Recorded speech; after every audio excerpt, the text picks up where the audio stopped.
I am the consciousness. I am projecting images, thinking. Physical and mental objects. They are not even physical and mental. In reality, there is no matter. I have no proof that matter exists. Right. I am Brahman, just like when I am sleeping and I'm dreaming in the night, how I make a dream world. I become the dream character and I experience a dream world exactly like that. I am a waking world character right now, Ekta, and I have projected this world where I am teaching Atma Nirvriti to all of you. This is a waking world character that has projected this waking world. Now, Gaudapada says that there is no waking world. Dream world is also dream world and the waking world is also a waking dream, he says. Yeah. Both are dreams. Both are unreal. I do not have any proof to prove that the waking world is more real than the dream world. I do not have any proof. I can only deduce. I can only come to assumptions, but experiential, real proof, direct knowledge, I do not have.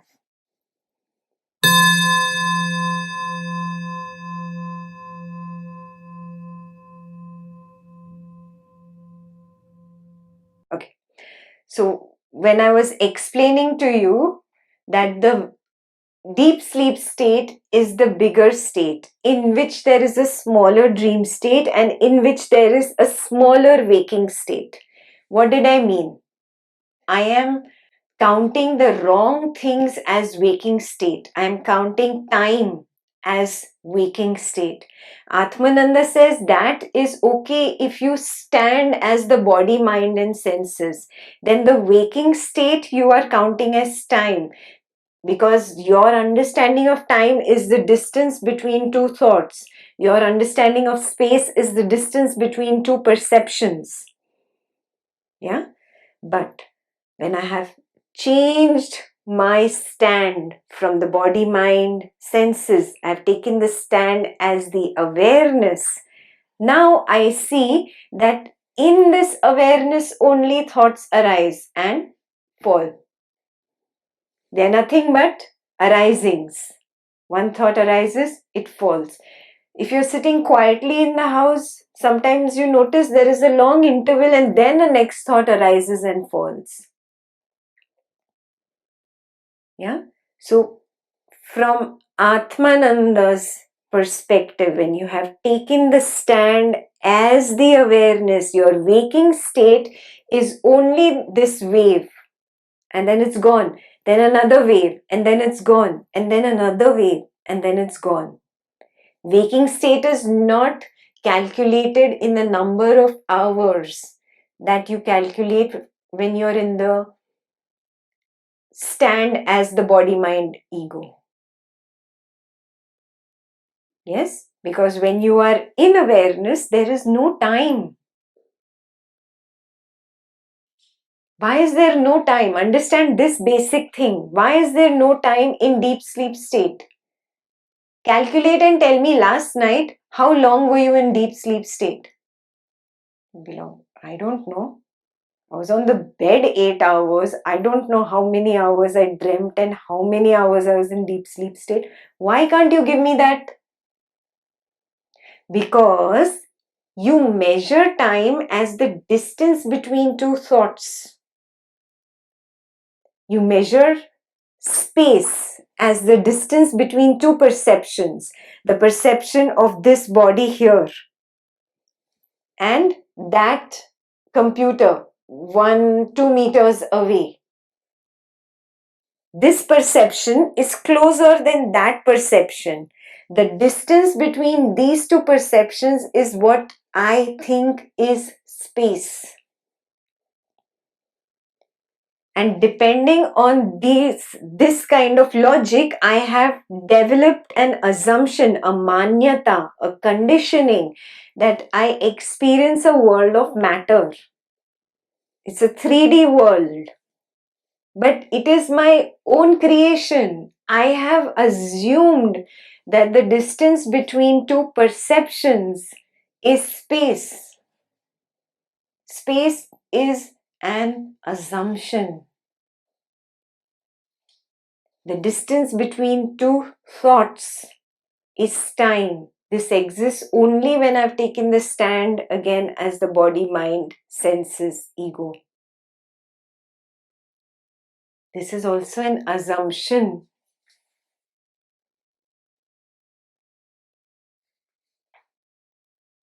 Is this very clear? Yeah? Yes. Thank you. Yes. Yeah, so if this part is very clear, now you will understand this.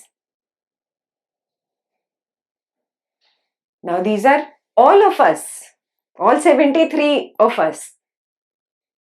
Are you getting it? All of us having the deep sleep state. Inside that is the dreaming state. Inside that is the waking state. It is the collective unconscious. We are in the deep sleep state.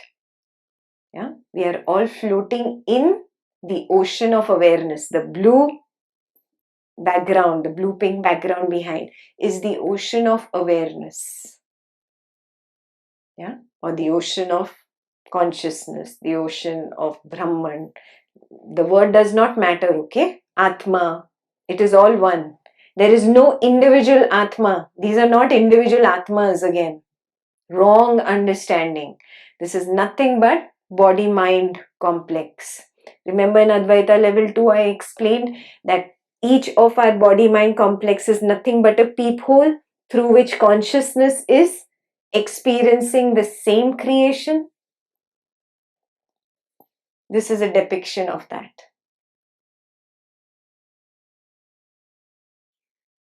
Super clear? Thank you.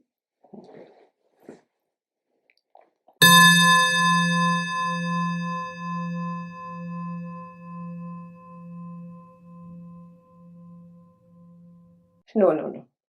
Very nice stories. Nothing is going to happen. Everything is going to be the same. You're going to have the same dukkha and the same obnoxious neighbor whose face you will have to see every morning. Nothing is going to change.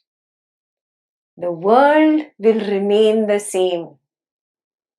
The way I see the world, that will change.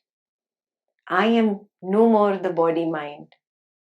Yeah, I am the awareness, the witness, the pure consciousness.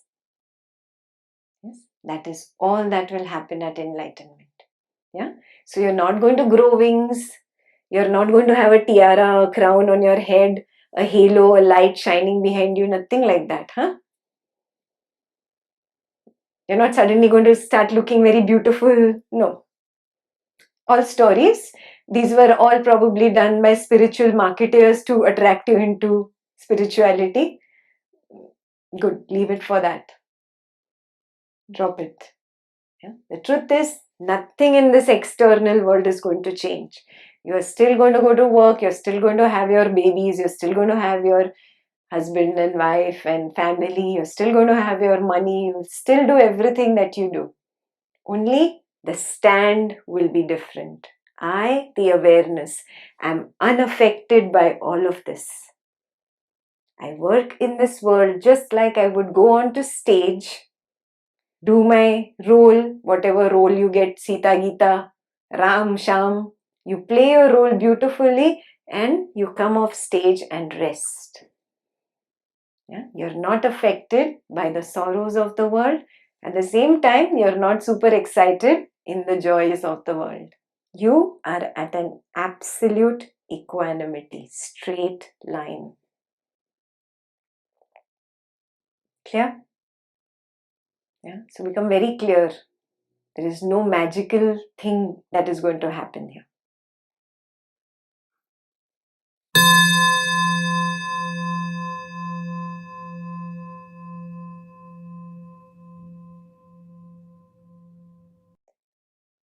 In fact, this should be now very clear to the people who have really been doing contemplation.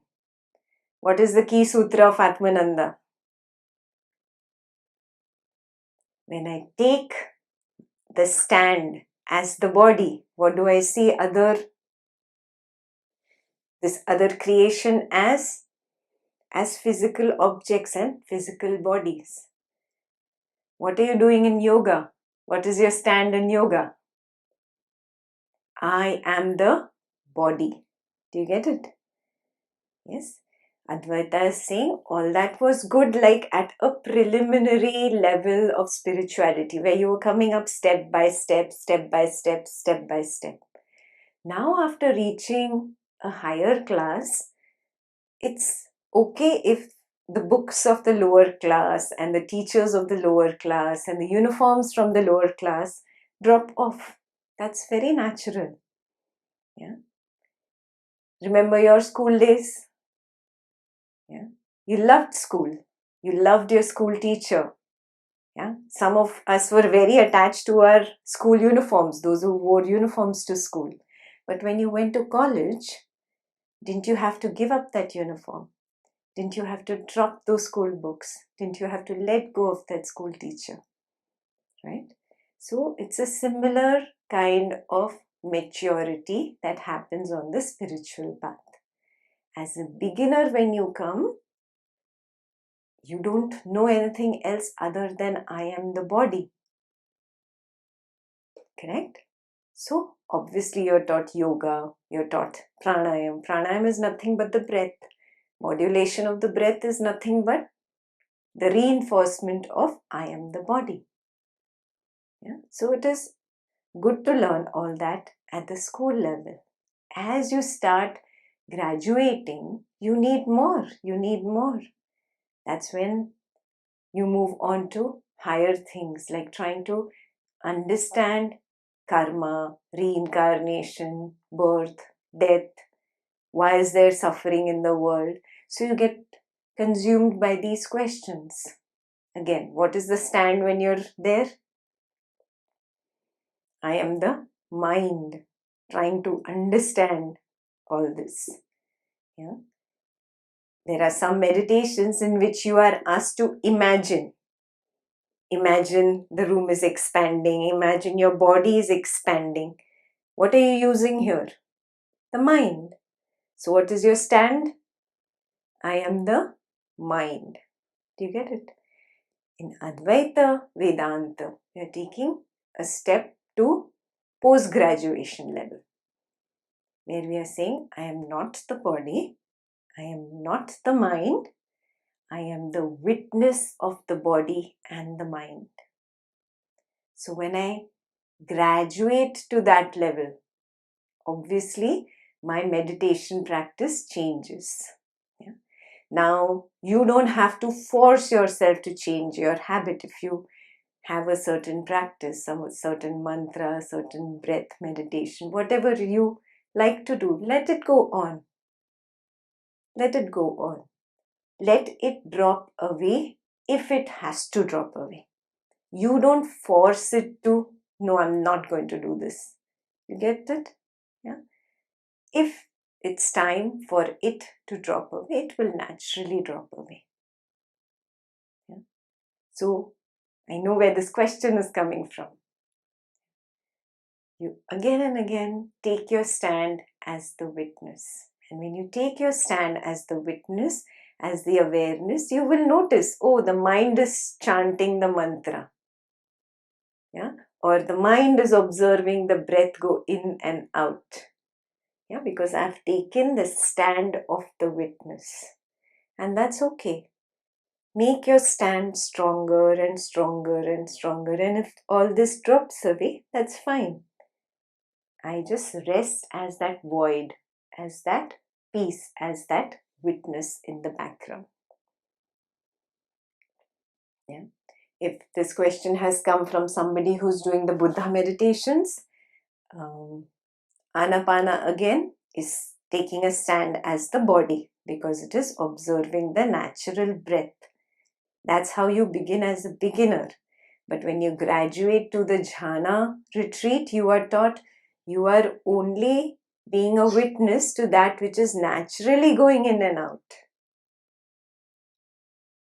Yeah. So your stand has shifted from I am the body to I am the witness of the breath going in and out of the body. Yeah.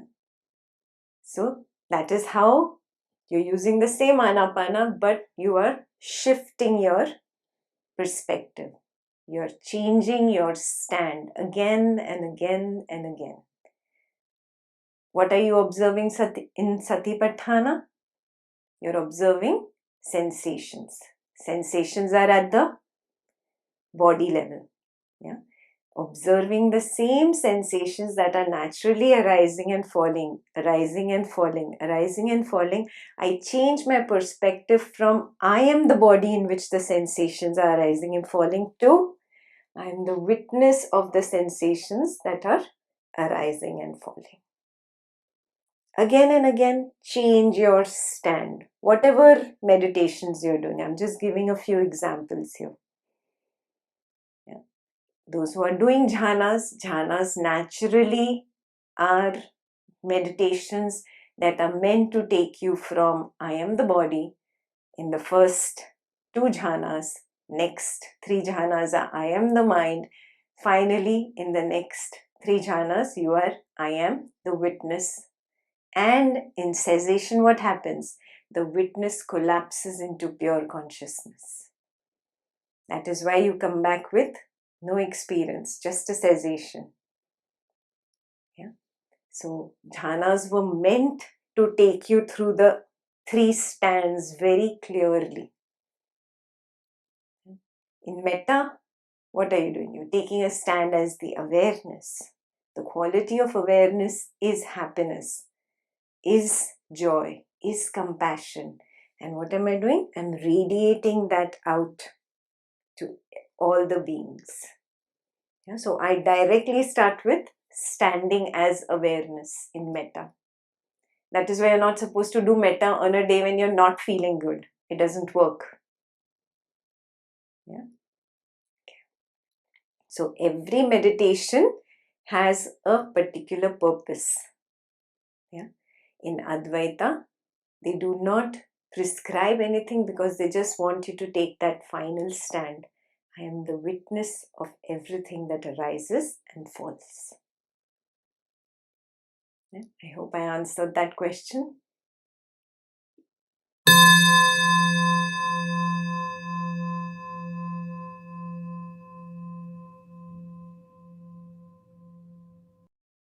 Good question. Did you get a birthday surprise or a Thanksgiving surprise? Okay, when you get a surprise, okay, now very carefully observe that moment. In that moment, you could either be in one of the 2 states of mind. Number 1, thoughtless state, where you had no thoughts, when you were in the interval between 2 arisings, and then you got a surprise. Where did your joy come from? From that thoughtless state, from that interval between 2 arisings. Yeah? This is a very rare situation that you were in a thoughtless state, but we took this example as well. You were in a second scenario thinking about something else, cleaning the house or cooking, something, some mundane activity you're thinking, and suddenly you got a surprise. What happened?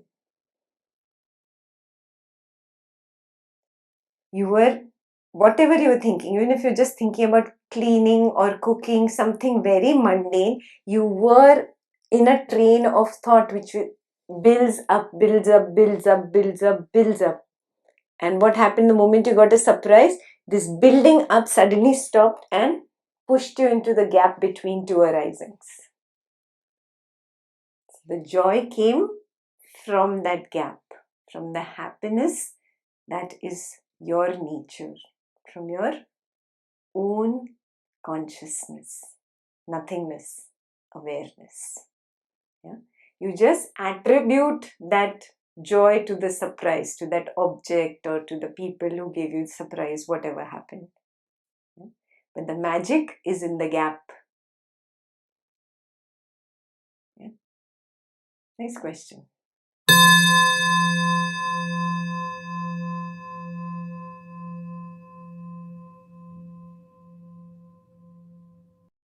When you are dreaming in the night, you go and swim in the deep ocean in Antarctica and come back, but your clothes are absolutely dry. You do thousands of activities in your dreams, you go to thousands of places, but you are really doing nothing. Correct? Yeah. You are not the doer in those dreams. Exactly like that. This is Brahman's dream. This entire creation is Brahman's dream. That consciousness needed a vehicle to manifest its dream.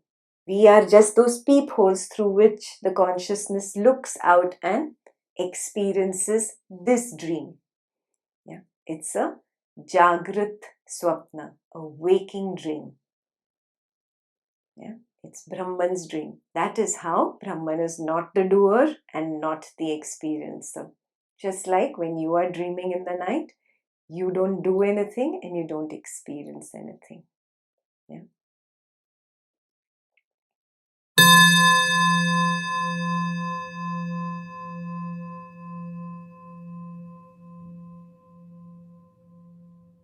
Remember, I spoke about asangatvam.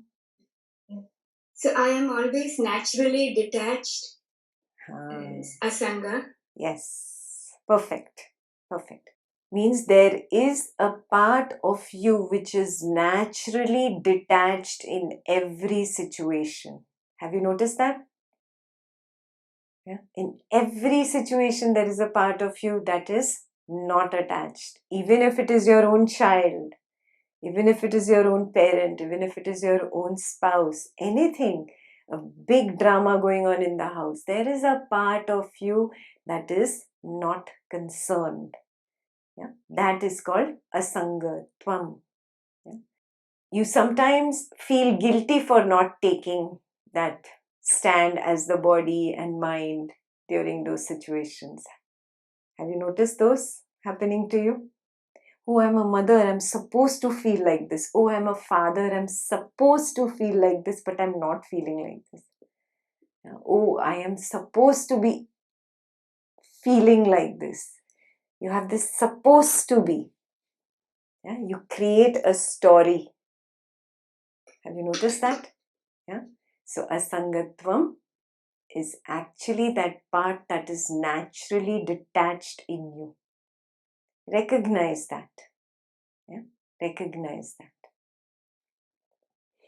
That will help you recognize that you are not the experiencer, even any sorrow or joy.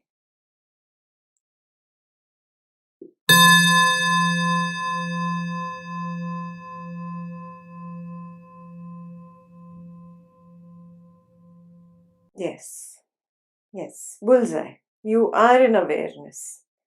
Yeah, a lot of you have some creativity, like some of you paint, some of you sing. Have you noticed when you are completely, consumed by your love of that hobby, that activity, whatever, you are completely into it.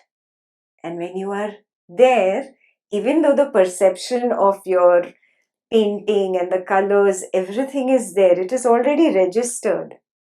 And that pulls you automatically into the gap because the perception has stopped. Yeah. There's no more new perception to register. So it is a natural interval between two perceptions, a natural interval in between two arisings. Yeah. Awareness does not mean mind's attention always.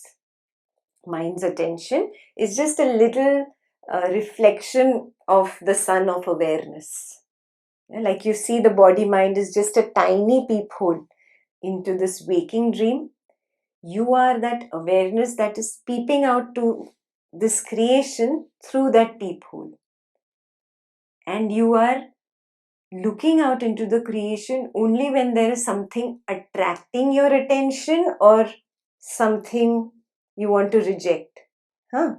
So only when there is raga dvesha, raga is attraction and dvesha is rejection, only at that time it is focused down to mind's attention. In the absence of raga and dvesha, you automatically fall back to the awareness. Even if you are just painting or whatever, dishwashing in your case, any mundane activity. So notice this. This is a good homework for everyone. When I'm in craving and aversion, I notice that the mind contracts and there is mind's attention focusing on either the raga or dvesha. When there is no raga dvesha in the picture, I am very much in my nature. Recognize this.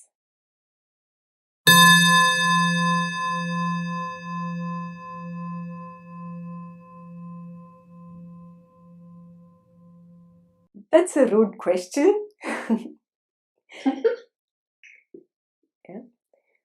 Let's not be rude. Let's put this very kindly. It's got to do with something deeper.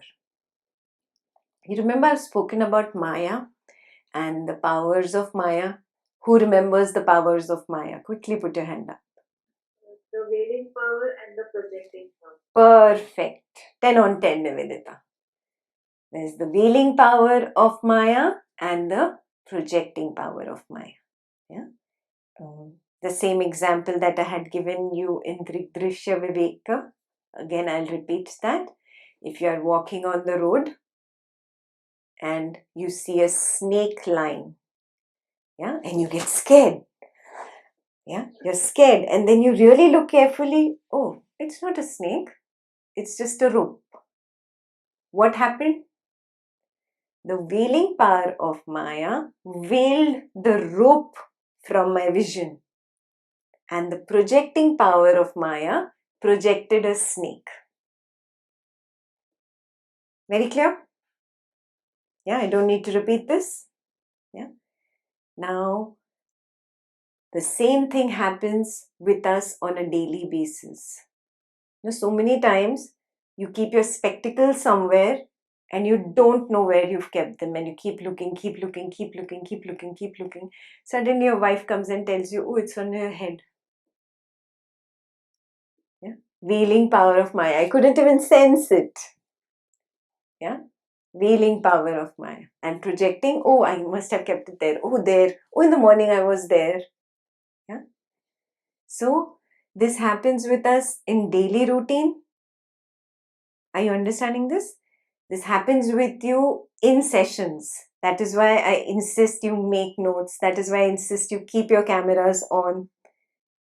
So that the veiling power of Maya does not veil. Then also it does. You listen to half the answer and you eat up the other half. You have no idea what I've said in the other half. What happened? The veiling power of Maya. Not me. I am a good person. I am a sincere student. No? Where is this Maya? So now we look at the deep sleep state. You remember? The waking state is the bigger state. Inside that is the dreaming state, and inside that is the deep sleep state. This is the way you always look at the world when you take a stand as the body and mind. We discussed that we need to reverse this. Did you practice reversing it? Taking a stand as the awareness and recognizing the void of the deep sleep state is always there. In this void, there is a thought that arises, or there's a sensation that arises, or there's a perception that arises. Now, this deep sleep state in Advaita Vedanta is the womb of Maya. Every night, you go into this womb of Maya. And every morning, you wake up from it. You know, when you're going to make a very difficult decision, what do people tell you? Sleep over it. Sleep over it. You do it tomorrow morning. Why do they tell you that? Oh, because you're so emotional right now. You're completely consumed by emotions. The wheeling power of Maya veils those emotions and it projects something new in the morning. Yeah. So you have this experience in your own daily routine. Yeah, this is absolutely experiential. Everything in Advaita is very experiential. So now we understand that the womb of Maya is the deep sleep state. Maya has veiling power and projecting power. Next, there are people who the veiling power of Maya attacks more. And there are people who have predominant attacks from the projecting power of Maya. Yes. So, in other words, these people are more in the head, these people are more in the heart. Yes. If you're more in the heart and completely consumed by emotions, veiling power is something that is your boss. And if you're that kind of a person who's too much in the head, too much analysis, projecting power of Maya is your boss. It keeps projecting new ideas, new analysis, new interests, and you get lost and consumed in that. Yeah? This is all very experiential. We all know that. And that's what simply is somebody who is in the heart and somebody who is in the head. Yeah? So instead of using words like low IQ and high IQ, let's use simple words like somebody in the heart and somebody in the head. Yes, somebody who is in the head understands Advaita a little easily compared to somebody who is attacked by the veiling power of Maya, because what does Maya do? It veils all the knowledge. Yeah. So don't get into that thousands of year long tussle between the Dvaita path and the Advaita. The Dvaitans hate the Advaitans and the Advaitans hate the Dvaitans and they are constantly in argument. Don't go that way. Yeah. All paths lead home. Everybody will get there. Somebody slower than the other, that's fine. Yeah. You become very clear.